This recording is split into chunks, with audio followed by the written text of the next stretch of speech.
Hi, this is Mark at learnhowtogarden.com, and in today's episode we'll be talking about the things that we can do, things that we can plant and jobs we can get on with in February. Below this video there's a link, click on that, it'll take you to Learn How to Garden, enter your email address and that gives you access to our free monthly newsletter, and it means that every time we put one of our films up we can send you a link to let you know that a new one's live on the website. We've just started into February. I get really excited. For me, it's the start of the growing year, really. We've got through the worst of the weather, hopefully. The days are starting to lengthen. We've gone through the sort of pagan festival of the sun when they talk about the sun returning. And that's so important for growing things because that sun coming back is what's going to power all the growth in our gardens. And it's the time of year when you can sort of look forward to new and exciting things and to those old favourites coming back. You know, we'll sort of have our asparagus coming in not too long and you can sort of gorge on that for 6 weeks and then forget about it rather than eating that Peruvian rubbish that's sort of sold in all the supermarkets. The first thing you need to do is make sure you've got your seeds, you've got the sort of basis of what's going to happen. As you know, I'm a great fan of plain seed packets. I like to sort of just pay for what I need, which is the seeds. In fact, fairly recently, I did a comparison. Simpsons sell one of my favourite tomatoes called Rosada, and basically you get 8 seeds. One of the very, very well-known companies that you can buy in all the garden centres sells Rosada. You get 8 seeds, 95p difference. That's about 33%. That's an awful lot for a pretty picture. But while we're on the sort of subject of pretty pictures, the one company I would say that forget that advice are these guys. This is Seeds of Italy, and what I love about these are, one, they grow all their own seeds. Not like a lot of the big seed companies where they buy them in from all over the place. They grow their own things. You know exactly where it's coming from. And they're wonderfully sort of obsessive. And by that I mean you can get 3 or 4 different types of basil, one from Naples, one from Tuscany. And if, like me, you love Italian food, those nuances of flavour are worth growing. And it's like this tomato. You never hear of this tomato. And I've never grown it before. And I'm growing it this year and I'm really excited for a couple of reasons. It's called Cuir de Buis. Now, I'm sure I'm now going to get a phone call from the guys at Seeds of Italy saying your Italian's rubbish, take a lesson. But I'm growing it for 2 reasons. Joy Larkham, who is one of my vegetable gardening heroes, recommends this as one of the best tasting tomatoes, and Raymond Blanc, who I think is certainly in the top 3 best chefs we have in this country, a passionate Frenchman, really passionate, says this is the best tasting tomato he knows at the manor. So, you know, if a Frenchman's saying grow this, you've got to give it a try. Also, they're one of the few companies who produce this. This is Agretti. Now, I've never grown this. I've had it, I've eaten it in Italy. It's wonderful. It's a chive-like flower. It has a wonderfully intense flavour. You can serve it very, very lightly sort of cooked with olive oil as an accompaniment to meat dishes. And it's fantastic, but it only has a germination of about 4 months, so you've got to buy it off them.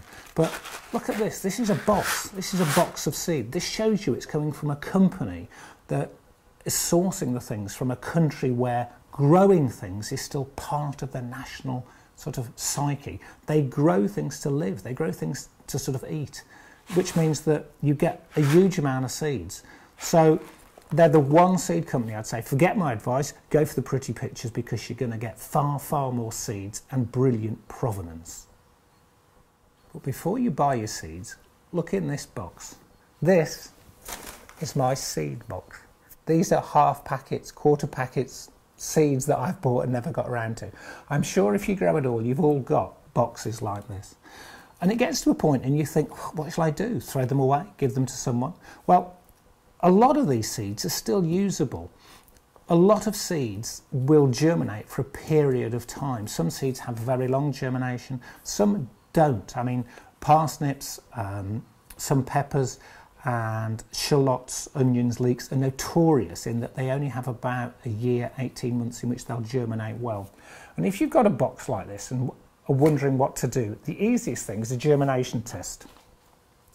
Now, a bit like those people who used to watch Blue Peter, This is a germination test. I'm not sure how close in we can get to this, and I'll have to put my glasses on. This is basically just a double sort of thickness of kitchen paper which has had water put on it, and then there are 10 seeds on here, and it's important you put 10 seeds on. You pop them on, you then pop this into a plastic bag and just put it somewhere warm and leave it for about a week. We're not trying to grow these, but you want to see how many of the 10 germinate, and that's really important. If 9 germinate, you've got 90% viability. If 6 to 7 germinate, you've got 60 to 70%, and at that point I'd probably sow the seeds twice as thickly. If 5 germinate, that's 50%, bin it, buy some new seed. It's not worth risking it, you'll get great big gaps. Really simple, really easy, very, very quick way to tell what will and won't germinate. Obviously, if you've got some seeds like tomatoes, which you're only going to get 8 of anyway, you've probably used most of those up. This tends to be those seeds where you've got lots and lots in a packet. We can also still sow things at this time of year. Things that can go in outside, Jerusalem artichokes, which are brilliant, Chinese artichokes, both perennials. Once they're in, they'll keep going, they'll keep coming back over and over again. I really, really like those. Broad beans are great now, great to get your broad beans in early, which means they get to a big enough size that you're cropping your beans before they get attacked by black fly. Black fly are notorious for getting beans, but if you get them in now, get them in early enough, they will grow.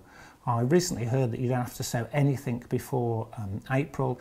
Absolute rubbish. You know, I couldn't disagree more. The things you hear on the TV sometimes just make you want to throw things at it. So those can go in. They could go in the ground with a cloche over. I prefer to sow them into modules. And again, I'd sow my broad beans and peas and things into toilet rolls. That's because they're not going to be in them very long. You then just take the whole toilet roll, pop it in the ground, grow it, and it biodegrades. If you are doing these, you need to put them into a seed tray, fill them with compost, and that seed tray will hold them together. You can't keep picking them up and down, they will break apart. So those are the things you can get into the ground. Other things that you could sow into modules or pots now would be beetroot. You could do cabbage or cauliflower, but I tend not to grow those until later in the year because they tend to be, for me, sort of autumn things. Swiss chard, one of my all-time sort of must-haves in the garden. You can use the leaves as a substitute for spinach. Spinach can go in now. In fact, if you have a greenhouse border, you can put spinach in the border.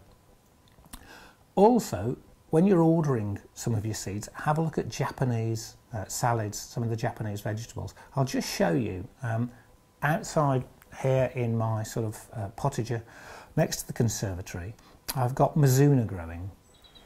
This is Mizuna. These have been growing outside in this little potager bed right next to my conservatory all winter.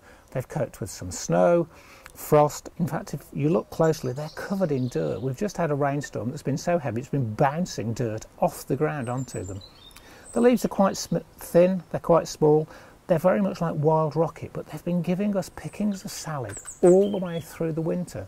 I can't sort of recommend highly enough getting some of these Japanese leaf vegetables into your growing calendar. Last but not least, if your potatoes arrive, start to chit them. That means get some old egg boxes and you're trying to get some shoots growing on them, the sort that grow quite naturally if you leave your potatoes out in the light, so that when they go in the ground they've already got some shoots to start them off. It's probably your last chance to order bare root trees to go in your garden, whether they are fruit trees or nut trees, also sort of fruiting canes. I'm really, really excited this year. I'm actually starting a project to plant a whole new fruit garden that's going to be planted in such a way that you'll be able to take a small space of it if you've got a small urban garden, or a whole bed. So that's something to look forward to. But if you don't have fruit, I'd certainly look at, you know, getting bare roots now. If you're not sure what fruit you'd put in or why, keep watching Learn How to Garden, because we'll be sort of recommending varieties as we go along. And you can also buy these fruit in containers. They'll cost you a bit more, container grown, but you can then plant them all year round. And we're also going to be growing lots and lots more flowers for cutting. You know, just like the Victorians had a cutting patch, flowers grown purely to bring into the house, to add scent, to add colour.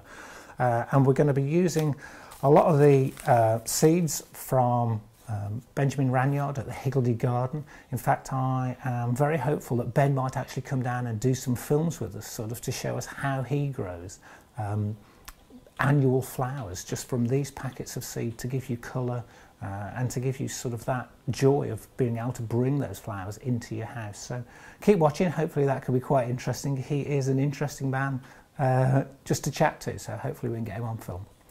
So that's Mark at Learn How to Garden saying those are the things you need to be getting onto. Oh, before I go, order plant labels. You'll run out. We always run out of plant labels, which means you've sown something and you're then thinking, I'll remember. You won't, because when they come up, they all look very, very similar. If you are subscribed to Learn How to Garden, the newsletter will be out in a couple of days. I hope you find it interesting. We've tried to answer a couple of questions that our subscribers have asked us about things they can sort of keep going throughout the winter, salads that they can grow very quickly, so we've tried to answer that. Anything you want to ask me, please drop me a line. I will desperately try to get around to answering them quicker, but I am fairly busy at this time of year. So thanks a lot again for watching, and good growing.